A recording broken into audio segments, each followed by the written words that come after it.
नमस्कार दोस्तों, स्वागत है आपका एटेक स्टडी में। और आज हम पढ़ेंगे क्लास 10th का साइंस। देखिए, फिजिक्स आपको मैं पढ़ा रहा था, उत्तल और अवतल दर्पण से फोकस दूरी के सूत्र का निगमन हो चुका था। उसके आगे आज कंटिन्यू करते हैं और आज हम लोग पढ़ेंगे रेखीय आवर्धन क्या होता है।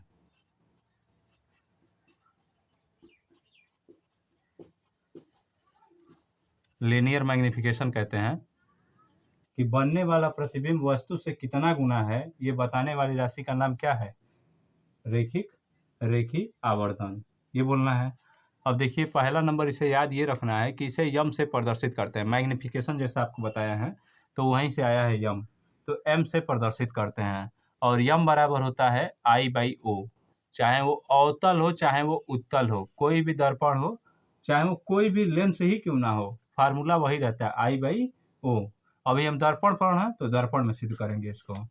अब देखिए, एक बात समझिए, मात्रक क्या होगा इसका, यदि मैं आपसे जानना चाहूँ कि मात्रक बताओ। देखिए, आई का मतलब ये भी होगा सेंटीमीटर में, और ओ मतलब, आई मतलब आपको समझना है कि प्रतिबिंब, इमेज, पिछले क्लास में बताए थे। आई मतलब हो जाएगा प्रतिबिंब, तो प्रतिबिंब की लंबाई, और ओ मतलब होगा वस्तु की लंबाई। ये हो जाएगा प्रतिबिंब की लंबाई और वस्तु की लंबाई। तो इसकी डेफिनेशन क्या बनेगी कि किसी भी दर्पण से बनने वाले प्रतिबिंब की लंबाई व वस्तु की लंबाई, देखिए प्रतिबिंब ऊपर है तो प्रतिबिंब की लंबाई व वस्तु की लंबाई, इन दोनों के अनुपात को ही, बटे का मतलब अनुपात, अनुपात को ही क्या कहना है? रेखीय आवर्धन। उसी बात को लिख रहा है और आप भी साथ साथ में लिखिए। किसी भी दर्पण से बनने वाले प्रतिबिंब की लंबाई व वस्तु की लंबाई के अनुपात को क्या कह देना है? दर्पण का रेखीय आवर्धन। ठीक है, ये हो जाएगा। ये इसकी बहुत छोटी सी डेफिनेशन है और यही आपको ध्यान रखना है कि किसी भी दर्पण का रेखीय आवर्धन क्या होगा, तो दर्पण से बनने वाले प्रतिबिंब की लंबाई आई व वस्तु की लंबाई यानी ओ, इन दोनों के अनुपात को ही क्या कहना है? दर्पण का रेखीय आवर्धन।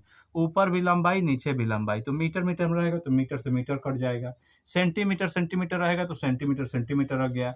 तो ये मात्रकहीन राशि होती है, मात्रक नहीं होगा, मात्रक नहीं होगा, ये याद रखेंगे। काट दिए मतलब समझ लेना, नहीं होगा। और बीमा, जब मात्रक ही नहीं है तो बीमा भी नहीं होगा, मात्रक नहीं है तो बीमा भी नहीं होगा, चाहे वो उत्तल की बात करेगा चाहे अवतल। इतना नोट करिए, फिर मैं इसका निगमन करता हूँ। एक बार इसका फोटो क्लिक करिए। चलिए देखिए, अब आगे समझिए।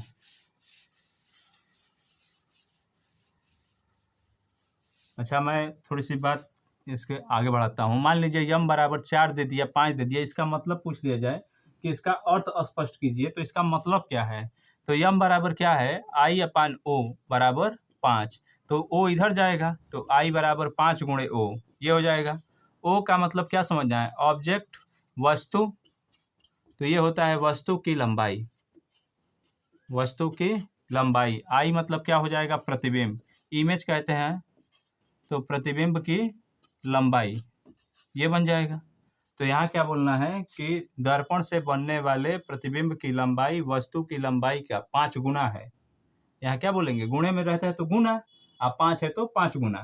तो किसी भी दर्पण में या दर्पण से बनने वाले प्रतिबिंब की लंबाई वस्तु की लंबाई का 5 गुना है, होता है, ये नहीं बोलेंगे, नहीं तो हमेशा होगा, ये फिक्स थोड़ी है। यम वो तो जैसा रहेगा वैसा आता जाएगा। मान लीजिए मैं आपसे कहूँ यम बराबर 4 का मतलब बताइए, तो देखिए यहाँ बदल गया। फिर लिखेंगे I/O बराबर 4, तो O इधर जाएगा तो I बराबर 4 गुणे O हो जाएगा। तो यहाँ से क्या बोलेंगे? किसी भी दर्पण से बनने वाले प्रतिबिंब की लंबाई वस्तु की लंबाई का 4 गुना। ऐसे आपको ध्यान रखना है। कभी कभी वाइवा में पूछ दिया जाता है कि यम बराबर 2 का मतलब बताइए क्या होगा, एम बराबर 5 का मतलब, m/1/2 का मतलब क्या होगा। ऐसे कह दिया जाए यम बराबर 1/2 का अर्थ क्या होगा, तो I/O होता है, तो यहाँ लिखेंगे 1/2, O उधर जाएगा तो I बराबर 1/2 O हो जाएगा। तो यहाँ से बोलेंगे दर्पण से बनने वाले प्रतिबिंब की लंबाई वस्तु की लंबाई का 1/2 गुना है। 1/2 को आधा भी कहते हैं, तो ये भी कह सकते थे कि प्रतिबिंब की लंबाई वस्तु की लंबाई का आधा है।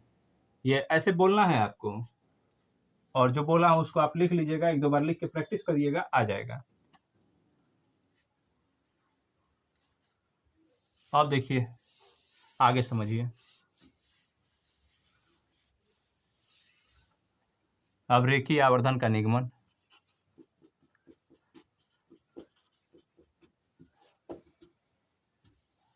ऐसे आपको पढ़ाया गया है। मान लीजिए कि दर्पण के सामने कोई ऑब्जेक्ट को रख दिया गया है ऐसे, तो समांतर तुरंत निकालना है प्रकाश किरण। तो ये फोकस से होकर जाएगा, और फोकस से होकर निकालेंगे तो ये समांतर हो जाएगा। यहाँ मान लीजिए कि यहाँ कहीं सी है, और यहाँ पे बन गया, ये है ओ डैश, ये वाला बच्चा इमेज आई डैश, ये हो गया। ये होता है पी, यहाँ मानते हैं यम, और यहाँ मान लेते हैं यम।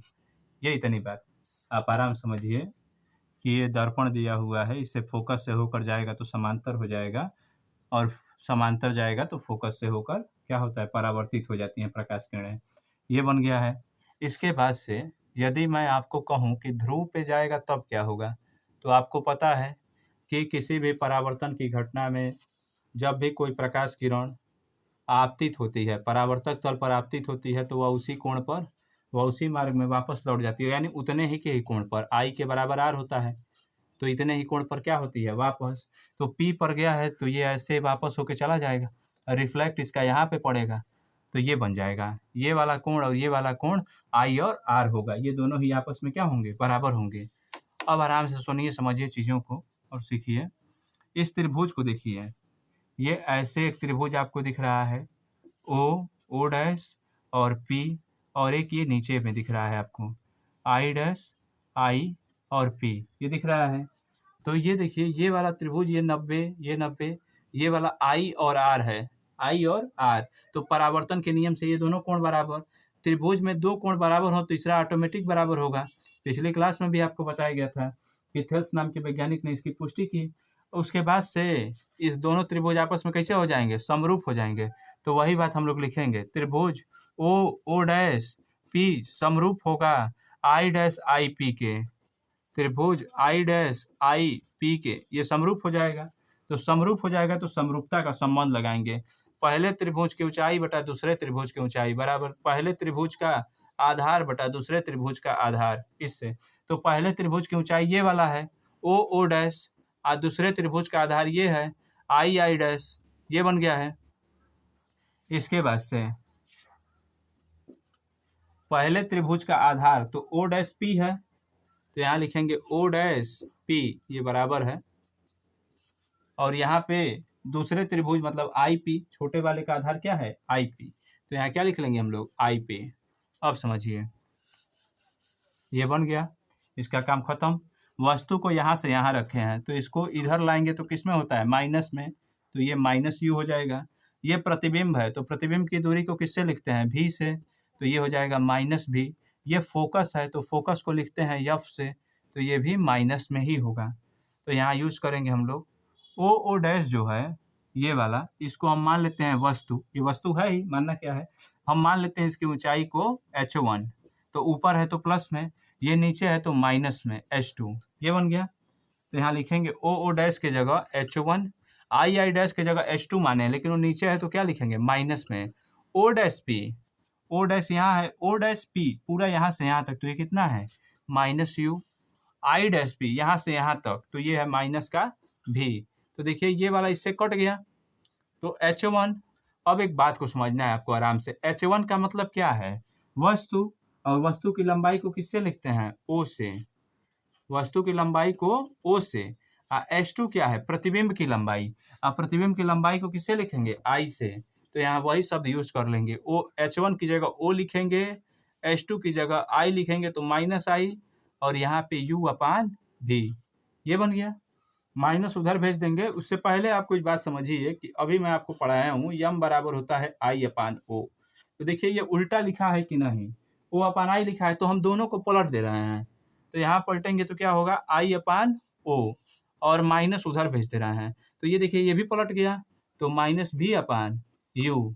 अब ये चूंकि यम का मान होता है आई अपान ओ, तो ये यम के ही तो बराबर है, इसलिए यम बराबर क्या हो जाएगा, आई अपान ओ बराबर माइनस भी अपान यू, ये बन गया। और यही रेखीय आवर्धन का निगमन है।